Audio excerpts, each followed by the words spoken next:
Is it a social faux pas? IRL, you're with somebody, they're your partner, things are getting a little serious. We'll define serious here in just a minute. But point in fact, things are going down, and you want to make sure that person is in fact who he or she says they are, or they are, as it would be. And so the thing is it cool to ask your partner to submit to a background check?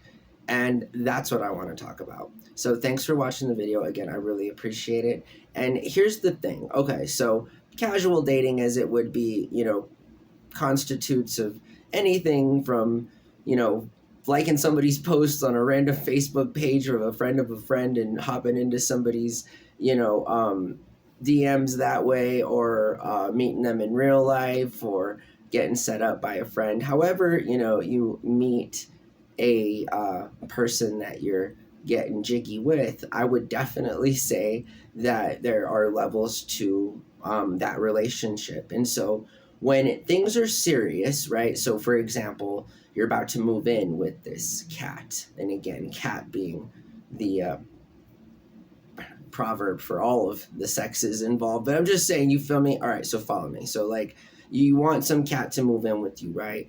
And like, you're not entirely sure just exactly who that person is, right? I mean, from the edifice, from up front what they've said about themselves, where they come from, if they have any children, if they've ever been married, just questions like this. And I know it doesn't seem like a big deal when you're young. I get it. It's like, how much could you possibly lie about your life? You're 19 years old, but like when you get older, there, just because you're old and stuff, there are a lot more variables just because of the, age or time difference between like us and old people, me being one of them compared to somebody younger. But regardless, so I would say that like, it should be mandatory nowadays, like for everybody's safety. I would even like seriously, I think what could be cool about online dating, and I'm not sure about it because I've never really like immersed myself into it a whole bunch,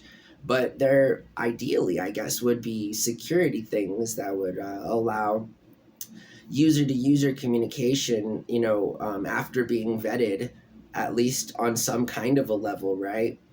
I mean, again, it's just you don't really even necessarily care, I would say, 80% of the situations that person might have something sketch on their background check come on. I mean, like, how many people haven't, paid their rent one time in their life? I mean, and this is for middle class, lower class, and working people, right? I mean, or in young people. It's like, how many people have at least one eviction on their record? How many people maybe at worst have a DWI, which is a bad thing, or a DUI, or MIP, from juvenile-dom or whatever, right? I mean, again, and I like how when people get old, we sort of anecdotally choose what to disclose about us to fit our best, personification, as it would be for a sale, right? And that's like making new friends,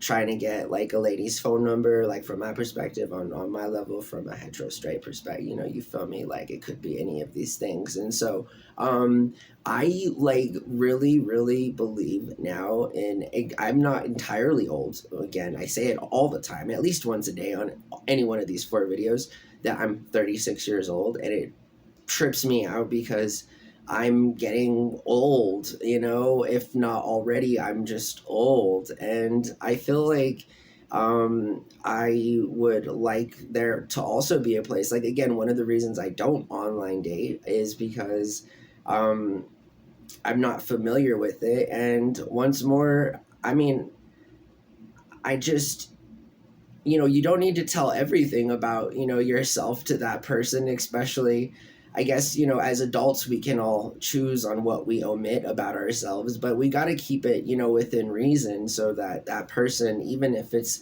not an accurate reflection of who we are at that current moment in life, or what we even wanted to exemplify at that past time, I think honesty is always the best policy, again. And I think that being able to disclose these things. I mean, you have to get a background check to rent an apartment, just to even submit an application. Can you imagine that? You have to first pass a background check for them to even consider renting, right, to you. So again, I mean, and then the argument's going to be, well, like, well, there's nothing to hide or whatever, you know, and that's fine. But sometimes people make mistakes, and there are degrees to making mistakes, right? And so each case should probably be evaluated case by case. But regardless, if we have to submit to, like, for background checks to even like employment at jobs or whatever, I think that like it should be a pretty healthy standard to set that if you're about to get serious with a person, right, again, getting serious on just another level of that relationship, then like we should socially be talking about how there should be apps that allow, you know, dating people to like submit real verified background check results too. Just like I have to do like when I sign up for Uber or Lyft or something, right? And they send that been verified background check, like something similar to that. But like again, I really think that you should do that, at least in my opinion.